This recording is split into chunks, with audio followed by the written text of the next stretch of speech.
Bonjour et bonne fin de semaine à tout le monde. Ce matin, je serai très bref. Je veux qu'ensemble, nous fassions une réflexion collective sur l'histoire du peuple noir des 6 derniers siècles. Une histoire parsemée d'humiliation, de sang, de mort et d'esclavage. Voyageons dans le temps jusqu'aujourd'hui. Après ce qu'ils ont appelé les indépendances africaines, les fake indépendances africaines, en près d'un siècle, je veux que la classe politique africaine vienne nous expliquer le pourquoi et le comment le peuple africain est encore dans ces conditions. Expliquez-nous qu'est-ce qui n'a pas marché. Pourquoi vous, le 0,01% de la société africaine, vous n'avez pas permis, parce que c'est vous qui avez la responsabilité, c'est vous qui guidez le peuple, c'est vous qui gérez la chose publique. Expliquez-nous pourquoi encore aujourd'hui en Afrique, le minimum vital manque. Expliquez-nous pourquoi nos populations sont dans la faim, dans la misère, dans l'humiliation, au point que nos enfants sont obligés de prendre des bateaux, monter sur des barques pour venir se livrer à l'esclavage moderne. Expliquez-nous comment vous comptez sortir l'Afrique de cette dette illégitime, illégale et odieuse. Comptez-vous suivre le chemin que Sankara avait tracé, qui lui a coûté la vie, ou quelle est votre stratégie? Quand est-ce que vous aurez décidé, quand est-ce que vous déciderez pour les pays qui sont dans le franc nazi CFA, quand est-ce que vous comptez sortir de ces francs-là? Ça fait près d'un siècle que nous sommes dedans. Et ce franc est une chaîne au cou. C'est une nouvelle forme d'esclavage. C'est un crime contre l'humanité. Et tant que le franc CFA existe là, nous serons des esclaves de l'oligarchie rothschildienne française. Ça, même les enfants en Afrique l'ont compris. Expliquez-nous quel est votre plan de sortie de cette guerre asymétrique imposée par les marchands de la monnaie, de la dette et de la mort à notre peuple dans le Sahel. Expliquez-nous. Même hier, il y a eu des attaques et ça va continuer. Expliquez-nous comment vous comptez développer un continent, des pays qui sont sous pression, qui sont sous la guerre. Nous, on veut seulement des explications. Vous devez nous rendre compte de ce que vous faites parce que vous n'êtes pas nos patrons.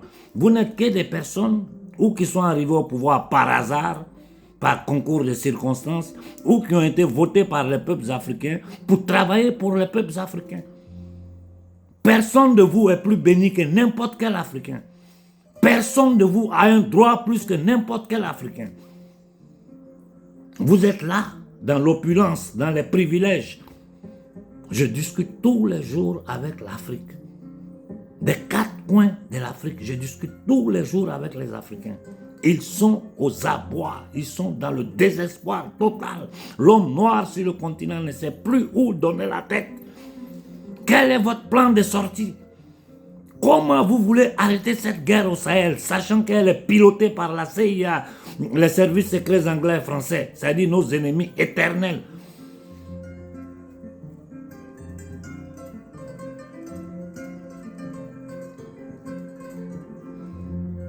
Et enfin,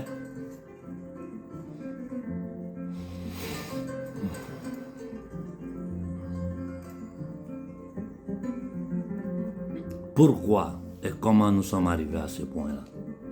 Comment ça a été possible? Pourquoi ces usuriers internationaux disent avoir déversé des milliards, des milliers de milliards sur l'Afrique pendant près d'un siècle? On n'a pas une route, on n'a pas une école, on n'a pas d'hôpitaux. Pourquoi vous n'osez pas dire clairement aux yeux de l'humanité que le terrorisme est créé, piloté par la CIA, donc les États-Unis d'Amérique, l'Amérique, l'Angleterre et la France?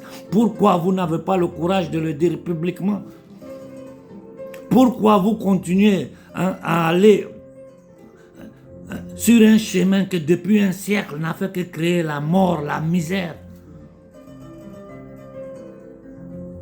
La situation de nos populations au Congo, au Tchad, au Cameroun, à Congo-Brazza, dans toute l'Afrique de l'Ouest, dans le Sahel. C'est sous vos yeux. Quel est votre projet? Quel est votre plan? Vous n'êtes pas nos patrons. Vous n'êtes pas plus important que n'importe quel Africain, du plus pauvre qui est dans le plus petit village au fin fond de l'Afrique. Vous n'êtes pas plus important qu'eux. Votre vie n'est pas plus importante que leur vie.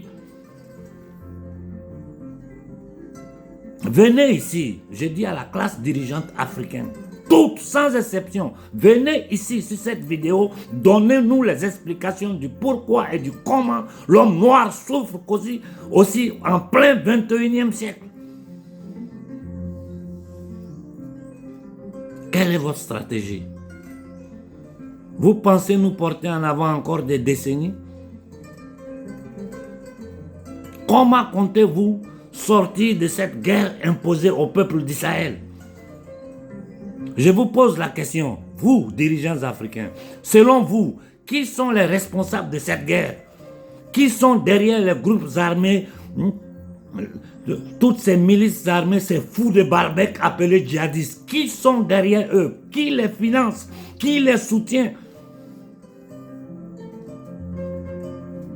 Votre coopération avec les institutions de Bretton Woods en 75 ans, faites le bilan de cette coopération-là. Si vous devez continuer dans cette voie-là, ou vous devez changer de voie. Parce que le bilan de cette coopération, c'est l'endettement, c'est-à-dire l'esclavage imposé à travers la monnaie. Je vous ai dit et je le répète, il faut que ça rentre dans la tête de tous les Africains. Pour dominer un peuple, il y a deux voies. L'épée ou la dette. Notre peuple est en train de subir toutes ces deux violences. Donc, à la classe politique africaine, venez nous expliquer pourquoi vous insistez à coopérer, à collaborer, à rester derrière ces institutions de Bretton Woods, dont le résultat choquant est sous les yeux de toute l'humanité. Pauvreté, mort, faim, violence, humiliation. Venez nous expliquer pourquoi vous voulez à tout prix continuer dans ce sens. Pourquoi vous ne cherchez pas d'autres solutions. Expliquez-nous pourquoi vous n'êtes pas capable de prendre vos responsabilités pour déclencher l'autodétermination des peuples africains. Si ailleurs, ils ont pu créer leur monnaie, ils ont pu mettre sur pied un système économique qui permet à leur peuple de vivre plus ou moins bien dans des conditions humaines, pourquoi chez nous en Afrique, nous ne sommes pas capables de prendre ces décisions? Quel est votre rôle? Quel est le bilan de votre travail en 75 ans? C'est une question que je pose à tous les dirigeants africains.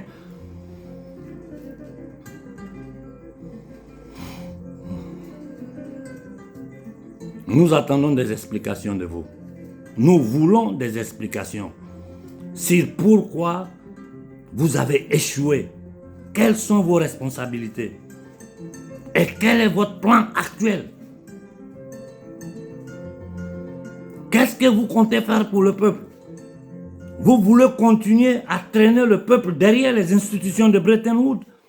Vous voulez continuer à lier le destin de l'Afrique à la mafia criminelle sataniste qui gouverne ce monde?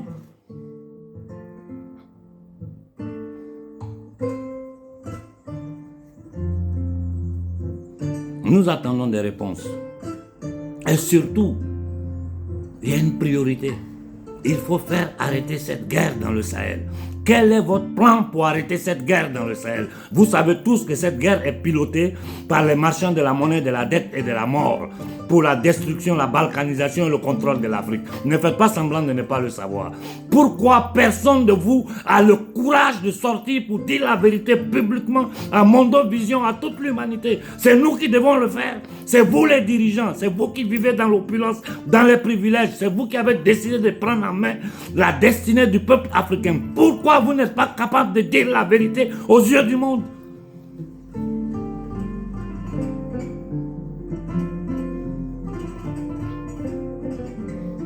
Quel développement nous pouvons avoir étant dans le franc CFA pour ceux qui regardent les 15 pays du franc CFA? Vous savez que c'est faux. Même les enfants en Afrique aujourd'hui savent que c'est faux. Vous traînez les pas, vous traînez le pas. Alors que tout le monde sait que c'est une question de volonté politique.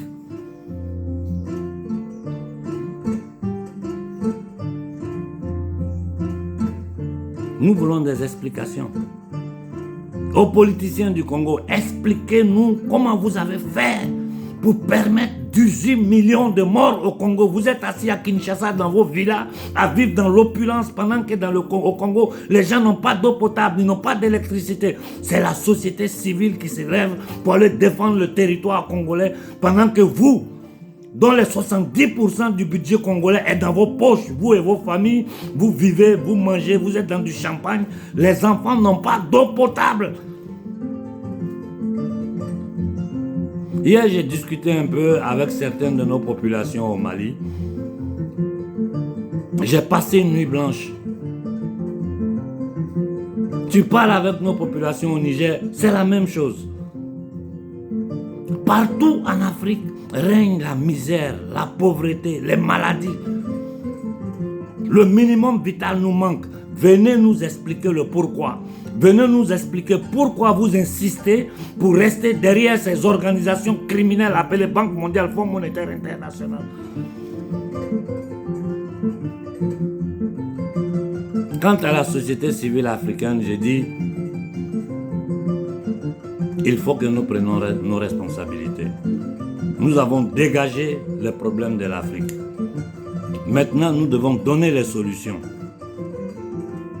Qu'est-ce que nous, peuple d'Afrique, les victimes, parce que les politiciens ne sont pas victimes, ils vivent dans l'opulence, eux et leurs familles. La classe dirigeante africaine, le 0,01%, ils vivent dans l'opulence. Nous, les 99,99% du peuple africain, notre histoire est sous nos yeux. 600 ans d'humiliation, de souffrance, de mort et de sang. Aujourd'hui, nous sommes attaqués par des bandits, des terroristes, créés, pilotés par les États-Unis, l'Angleterre et la France. Nous, peuple noir d'Afrique, nous, peuple en général d'Afrique, qu'est-ce que nous comptons faire pour faire arrêter ça? C'est la question, c'est la seule et unique question que nous devons nous poser. Comment faire arrêter la guerre en Afrique? Parce que tant qu'il y a la guerre, il n'y a pas de développement, il n'y a pas de paix, il n'y a pas de tranquillité. Qu'est-ce que nous comptons faire? Je pose cette question et je la laisse là pour que toute la jeunesse africaine réfléchisse. Pour que tout le peuple africain, ensemble, individuellement, chacun réfléchisse sur cette question. Qu'est-ce que nous comptons faire pour faire arrêter les guerres sur le continent africain? Je répète, quel est notre objectif? Quelle est nos stratégies pour faire arrêter les guerres sur le continent africain? Parce que chaque jour, il y a une guerre qui déclenche quelque part. Chaque jour, il y a une guerre qui déclenche quelque part. Et nous savons qui sont les entités démoniaques derrière tout ce chaos en Afrique. Qu'est-ce que nous comptons faire pour arrêter ça? Je m'arrête là et je souhaite bonne fin de semaine à tout le monde. Faites une profonde réflexion. Quelles sont les stratégies que nous, les premières victimes de tout ce que nous sommes en train de vivre, qu'est-ce que nous comptons faire?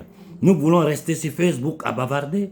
Nous voulons rester là à écouter les éternels analyseurs du matin au soir, assis dans le salon, ils finissent d'analyser, et pour aller voir les vues de YouTube, pour prendre un peu d'argent, c'est-à-dire du n'importe quoi. Sur le plan concret, sur le plan pratique, le peuple africain, qu'est-ce qu'il compte faire? Il y a une seule solution, c'est que le peuple s'élève et fasse entendre sa voix. Je vous ai dit, nous n'avons pas besoin de violence. Nous n'avons pas besoin de violence. Notre nombre est notre force. Et nous ne devons pas attendre que des autorités nous donnent le droit de manifester. Parce que ces autorités sont dans des villas, ils sont protégés, ils sont dans l'opulence. C'est dans toute l'Afrique. Je ne suis pas en train de parler d'un seul pays. Ils vivent dans le beurre pendant que le reste de la population est dans la pauvreté. En 75 ans, leur bilan est sous nos yeux. Nous ne devons pas les attendre pour nous lever. Moi, je travaille dans ce sens-là. Celui qui veut être à mes côtés, nous aurons une chance d'arriver à un résultat, plus nous serons nombreux. Si vous voulez rester à écouter les soi-disant leaders qui ne sont pas capables, à part faire la propagande, lancer des slogans, se balader dans le monde, dire des bêtises, aller... Mais c'est pas possible. Un problème qui peut se résoudre en moins d'une semaine. En moins d'une semaine, l'Afrique est libre. Si l'Afrique s'élève là, en moins d'une semaine, tout ce jeu-là est terminé. En moins d'une semaine, si l'Afrique, le peuple noir, des centaines de millions de noirs se mettent pied sur pied dans ce continent-là, en moins d'une semaine, le monde tremble. Tout ça finit. Les conflits au Sahel, dans le monde entier, les gens ne savent rien. Nos populations sont massacrées, personne ne sait rien. Le génocide au Congo, personne ne sait rien. Quelle solution nous proposons? Qu'est-ce que nous devons faire? Aujourd'hui, c'est le moment des solutions. Ce n'est pas le moment des bavardages. Parce que nous avons décortiqué le problème. Nous savons ce qui se passe. Nous savons qui sont derrière ça. Cette misère, cette souffrance, cette guerre. Qu'est-ce que nous faisons? Nous savons que nous ne pouvons pas compter sur les dirigeants africains. On leur dit aller à droite, ils vont à gauche. Nous, en tant que peuple, qu'est-ce que nous comptons faire? Je m'arrête là aujourd'hui. Je vous souhaite bonne fin de semaine à tout le monde.